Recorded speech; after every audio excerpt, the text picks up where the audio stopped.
Last week, the government released their 2021 Intergenerational report. Now, like the previous releases, it'll prove about as reliable as an East German Trabant. That's the East German car, for those of you who don't know. And like the former state of East Germany, it will serve as a propaganda instrument for the big Australia advocates. You see, most Australians don't want to return to the extremely high immigration levels of the last 20 years. I think that's perfectly understandable because it's actually delivered a deterioration in the quality of life for many of us. Not only has the immigration Ponzi scheme created congestion and demand-led cost rises, it's actually reduced our per capita income growth. And that's a big reason why you are struggling to keep up with the weekly essentials like so many others. For the Treasury officials behind this report, they don't really care about things like that. They only care about headline figures, and they need them to show that the economy is growing.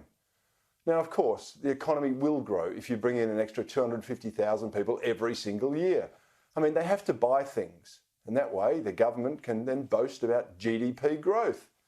Now, business loves it too, of course. When they aren't virtue signalling some woke cause, the big corporates are ruled by the dollar, and they love the big Australia agenda and the cheap labour it provides. But what's the point if our quality of life goes backwards? Well, the boffins in Treasury will tell you it's all about supporting our ageing population. We need more people to shore up government finances and to do the work. And that's true to an extent. However, it ignores the reality that these new arrivals will ultimately age and stop working too. And that's where the Ponzi scheme kicks in. We'll need more and more new arrivals with each generation. And in the process, a nation is going to change, socially, economically, and culturally. Is that really what most Australians want? Now, I actually think most mainstream Australians aren't like the self-loathing nation haters that seem to dominate political discourse. People like Green Senator Mehreen Faruqi, who wrote, "Being born a person of colour outside Australia is a permanent mark that is used to render me, and people like me, irrelevant and voiceless in white colonised countries." So here we have a Muslim senator from Pakistan who spent 8 years in the New South Wales State Parliament, now sits in the Federal Senate, claiming to be rendered irrelevant and voiceless in her adopted country.